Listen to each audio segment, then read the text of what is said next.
So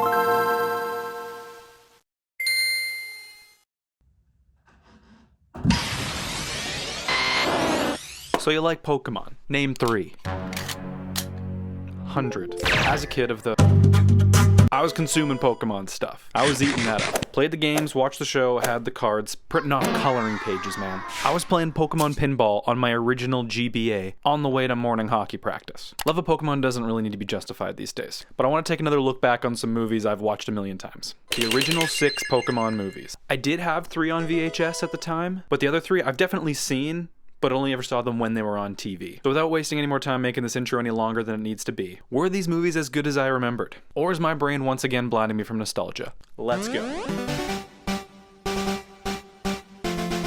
Okay.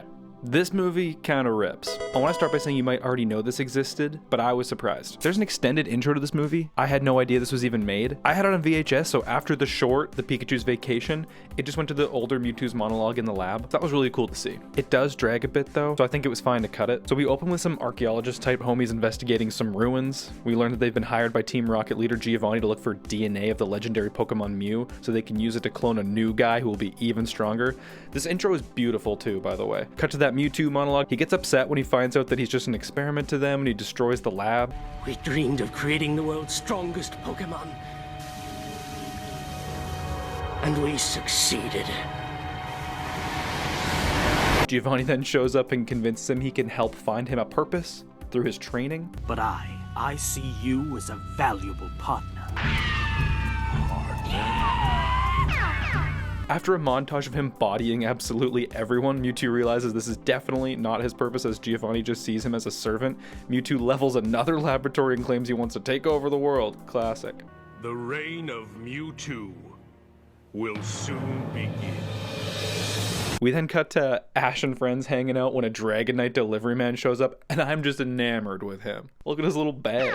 I don't even have anything funny to say. This movie is just good. Dragonite delivery man shows up to deliver an invitation for some sort of event for special trainers on New Island. They show up to the ferry terminal when a storm breaks out, which Mewtwo creates. Side note, as a kid, anytime I had like 3 baseballs or like 3 tennis balls or something, I would always like hold them in my hand and do like that.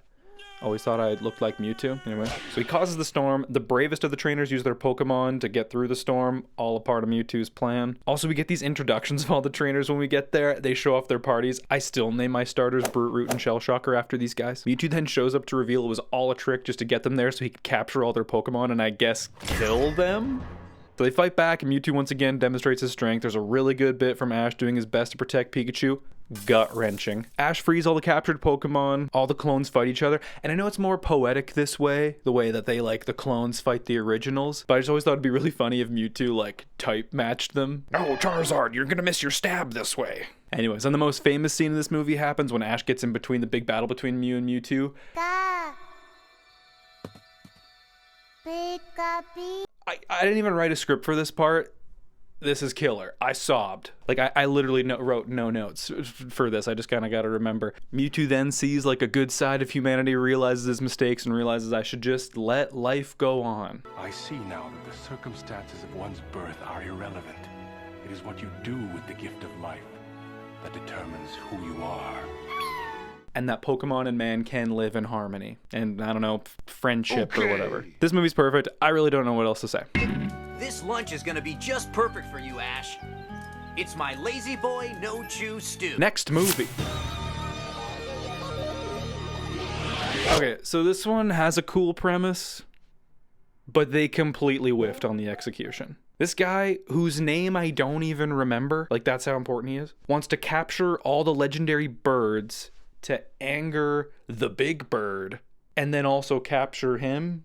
It's like a simple game of chess. Maybe I'm a moron, but I just thought that was funny. Is chess known for being simple? I mean, I guess the rules are technically simple, but whatever. We're moving on. Also, why doesn't he want Ho-Oh? As a kid, I always wondered why Ho-Oh wasn't in this. I guess you burn down a building one time and you just don't get to be in any movies. So the gang, minus Brock, plus Tracy. You talking about me? You land their boat on this island and stumble onto something terrifying. Cosplayers. So these anime convention goers explain that this is all part of their prophecy, but that it's not real, it's just for tourists. Don't let it worry you, kid. It's just for the tourists. So it's all just about this trainer showing up. I'm sure that never happens in this world. All you have to do is get these glass balls from 3 islands. One from Fire Island, one from Ice Island, and one from Lightning Island. And you bring them to the shrine back here. And then I celebrate by playing this song. Sorry, but it's just come as you are. Then this girl Melody, who's so annoying. I don't even know what to say. It's just, she's only here to like fuel the Ash and Misty relationship, I guess. Are you his little sister? I am not. Well, then I guess you must be his girlfriend. And she is relentless. It's so annoying. Hey, chill out. You sure are sensitive about somebody who's not your boyfriend. And if he needs any help, his girlfriend's here. Oh, you'll get used to it. It's just something you're gonna need to work on when the two of you get married. In this one, the birds live in a pivotal point of the planet where it's vital that they live in harmony to maintain a balance of some kind. So when this stamp collector disrupts that balance and sends the planet into chaos because he caught Moltres, and the Pokemon can feel it, so they all go watch, I guess. Also, shout out Ekans, just Michael Phelps in it. So Zapdos hears that Moltres pieced out and is like, oh, that's mine. But now that Moltres is gone, lightning shall rule over fire, and I claim this island as my own from this day forward. Until he gets caught, as well as our main cast, by the aforementioned collector. Articuno's then like, all right, guess all 3 islands are mine now. Ice. Then aboard the weird blimp ship thing, they free Moltres by blowing him up. Then he frees Zapdos, and they all start scrapping. Lugia finally shows up to be like, hey, knock it off, I'm in charge of you guys, and I'm gonna tell Mom if you don't stop. And they kick Lugia's ass so fast, like he was supposed to be watching over them. This movie is so disrespectful to my homie Lugia. So Lugia is about to drown, then he hears that sick song, and it completely revives him. And can I say, Lugia's voice in this just kills me every time. The song has restored my strength. Your song. So Ash was the chosen one all along, just like the prophecy said. And he gets all the Dragon Balls, and Lugia is strong again, and all the birds chill out, and they all go back to their island, and sure, alright, whatever. Boring. Not boring, just underwhelmed. I could use pants. Now this one goes unbelievably hard. So this plot revolves around one of the most underwhelming legendary. I feel like I just said underwhelming just a second ago. Whatever. One of the most underwhelming legendaries, Unknown. What is that? It's the Ender. And this intro is done to perfection. Cinema at its finest. The movie tells you everything you need to know about the characters and how the main conflict will affect them. Molly lives with her dad, Professor Hale, an ancient Pokemon researcher, and their house is just so sick. You get a nice scene with them together until his work calls him to come check out some ancient ruins, or whatever they do at work. And I just love this ominous transition into them. I don't know, it always kind of like creeped me out as a kid a little bit. He gets taken away into some weird ethereal plane by the Unknown, and he's reported missing, devastating the family. The family, just Molly. I saw the current! Molly. I should tell her. The Unknown then picking up on her feelings of grief after she's playing with the Scrabble board. Or just like, why don't we just do whatever she wants for a bit? All right, man. Which doesn't make a lot of sense, but I think it sets up a really original story, personally. So in that feeling of grief, the Unknown put the spirit of her dad into an Entei. Are you the one who has called me here? Are you I am Entei. Papa, it's you! You look just like the Entei in the storybook, but it's you! Papa! Papa. Do I look? Much like Mad Eye Moody and HP Gob, this isn't actually the real Entei, this is just like a dream of Molly's. Molly then mentions how she still misses her mom, so Entei goes to steal Ash's mom. Trust, we all want Ash's mom. Ash chases Entei, following him into the house, which is now covered in ice, fortified to keep Molly and her dream world away from the outside. Now my favorite part of the movie. The whole event is being broadcasted live on the news, and it cuts to Charizard back in the Charific Valley, and through a window he sees Ash on TV, and he's like, no way, that's my boy. And it's completely random, but I just wanted to mention somebody did upload that clip with the title on YouTube, and me thinking like, oh, okay, cool, I'm not the only one who liked that part. I don't understand, Mama. Why is that boy trying to get into our house? Then we get these cool dream battles with Molly, Brock, and Misty. I want to be in a Pokemon battle, Mama. But I don't know if I can. You can, if that is what you wish. You are.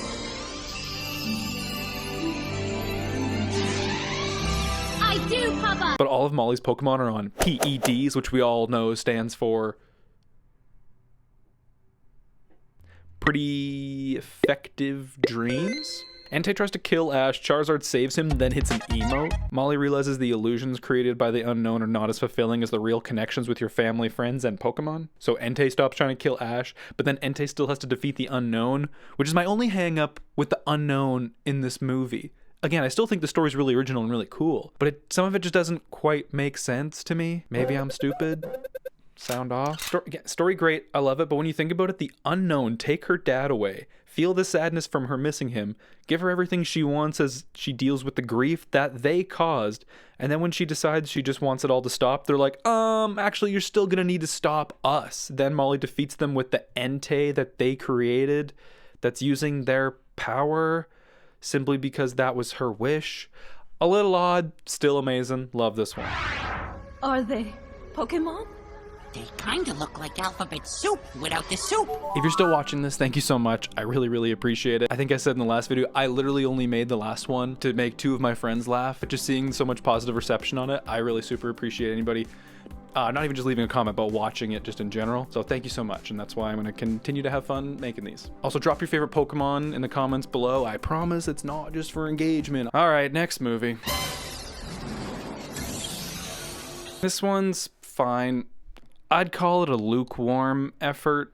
Definitely not the worst, but I don't know. It looks great. The animation is amazing. I'll give it points for that. But then at the beginning, they also show us a sad Tyranitar. Lose points for that. Okay, so Celebi is the guardian of this forest, and of course, Pokemon hunters want to catch it. It's a legendary, sure. This guy gets really close to catching Celebi, but then Celebi uses some time travel screech power, all right, which also somehow grabs this kid too, taking him like 40 years in the future, where another hunter who works for Team Rocket finds another hunter and is like, give me all your info on Celebi so I can give it to Giovanni. Umbro folds immediately, and then he says one of the craziest things in this entire franchise.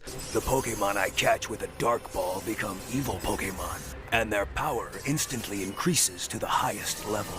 So he has this Dark Ball, right? And it, quote, turns the Pokemon evil, as well as maxing their level out. I don't even know where to begin on the idea that this item exists in this universe, but whatever.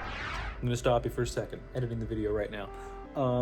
A friend pointed out to me, dark Pokemon or evil Pokemon are actually totally a thing. Obviously they had Pokemon XD Gale of Darkness and Coliseum coming out at the time, which do feature evil dark Pokemon that need to be purified, as well as the line of dark Pokemon cards. So, my fault. Evil Pokemon, totally a thing. Anyways, back to the video. Come on out, Tyranitar!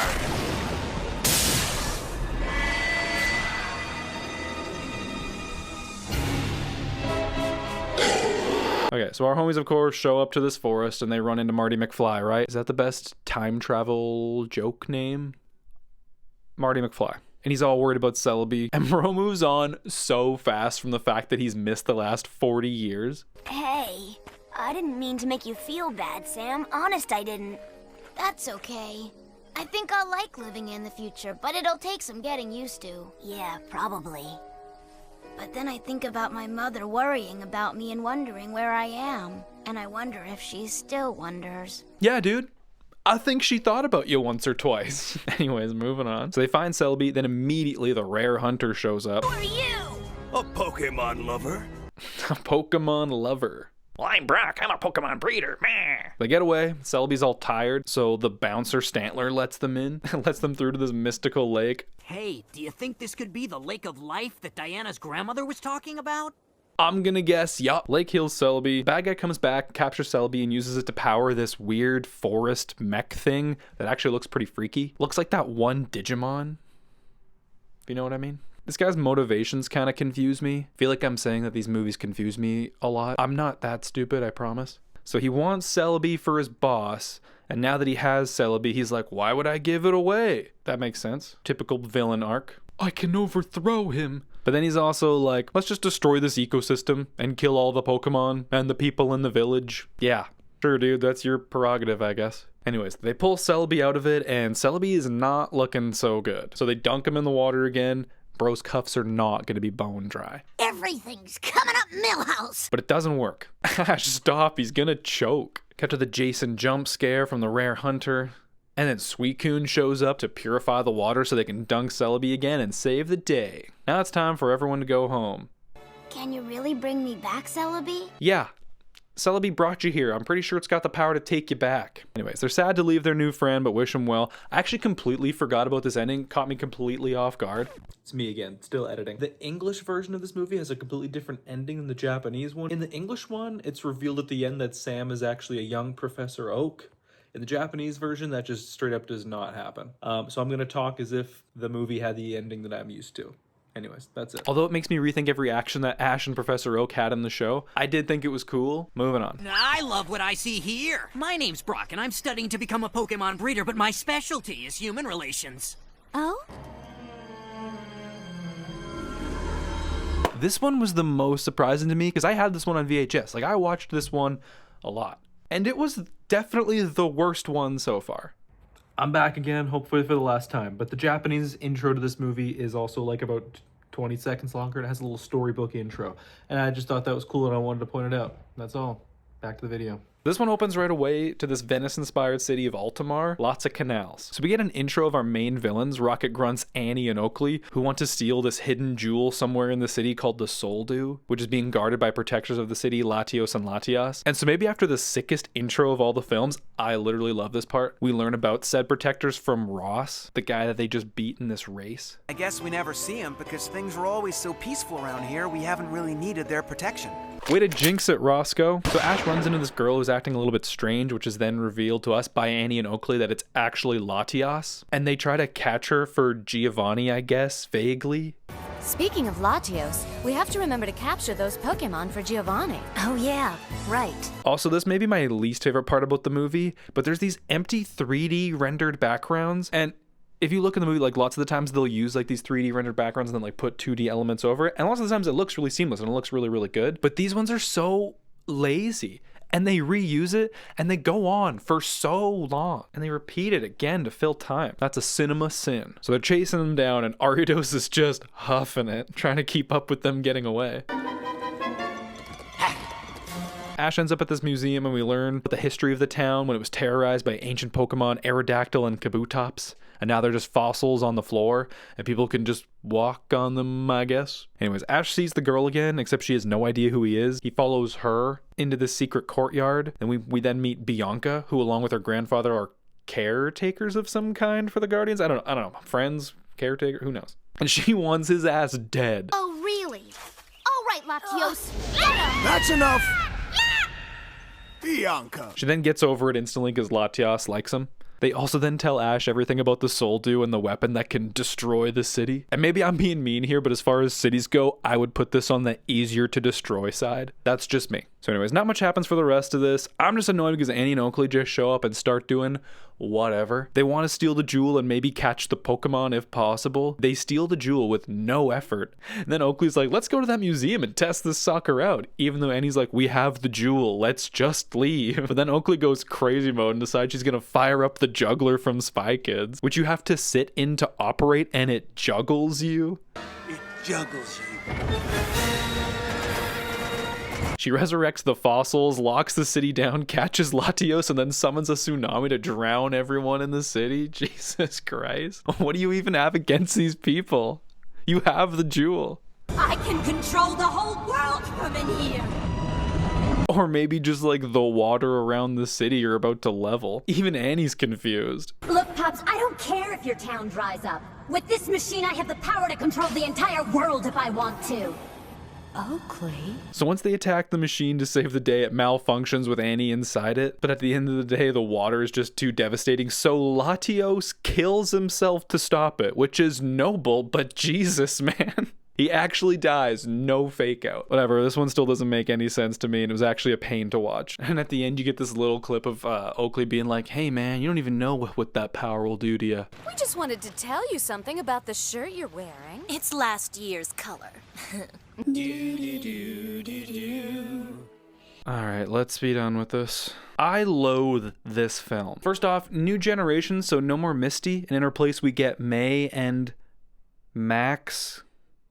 I literally just wrote in the notes something about Max and Ruby, but I loved Max and Ruby. But I hate this Max. Poindexter looking freak. Also, this movie is a Miramax film? Okay. They did a good job of hiding that before. So in this one, the gang goes to Burning Man to wish on some comet. Then this circus performer named Butler shows up with this rock that's encasing Jirachi. And Jirachi can just sense Max of all people and is like, let's play and I'll grant all your wishes. And can I just say too, Jirachi is so annoying.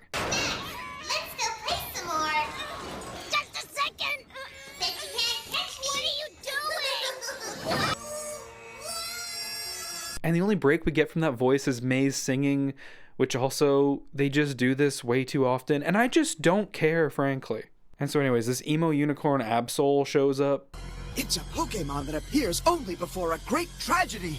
Yeah, like this movie, perhaps. The only bit of joy I get is this trapdoor that comes out of nowhere. So we learn that Butler is actually part of evil Team Magma who want to resurrect a Groudon so they can make all the world land, I guess. As opposed to Team Aqua, who wants to make the world all an ocean. So they can sell a lot of snorkels. I don't know, I couldn't write anything more funny. So Butler wants to impress his flat earther homies by using the power of Jirachi to create a Groudon, but his girlfriend then realizes he's lost his mind. So she's like, hey, I was okay when it was just a couple of meetings, but this is going too far. So they grab Jirachi to take it back to where they found it originally, which then Butler throws a tracker on their van, but he already knows that they're going there, so I don't know why he needed the tracker. They even make a whole thing about the tracker falling off. It's, don't worry, Butler knows where they're going. He then recaptures the freak and successfully creates another Digimon-looking freak. I think I forgot I wrote that Digimon bit earlier. I didn't even really watch Digimon. He then has a bit of an epiphany when his girlfriend dies, like, right in front of him. I also always love how in Pokemon, like, the voice acting for the Pokemon is, like, done by people, right? Like, it's not just animal sounds.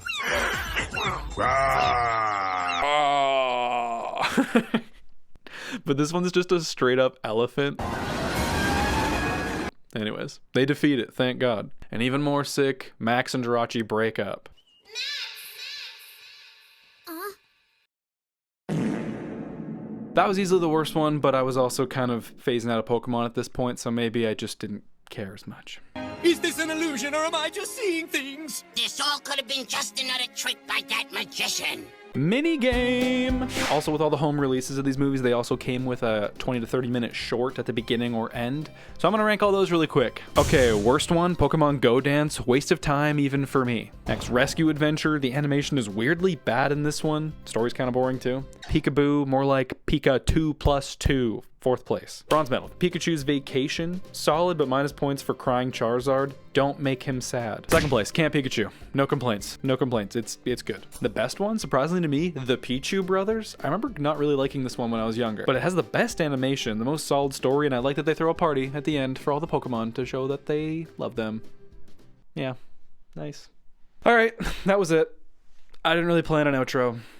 And this is probably long enough, and what else can I say? I just wanted to do this because I did.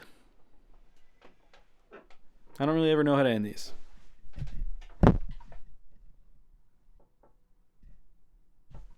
I'm Brock, I'm a Pokemon breeder, meh. What's that, June? Now that Mom's gone, you want to try beer? Okay. Yeah!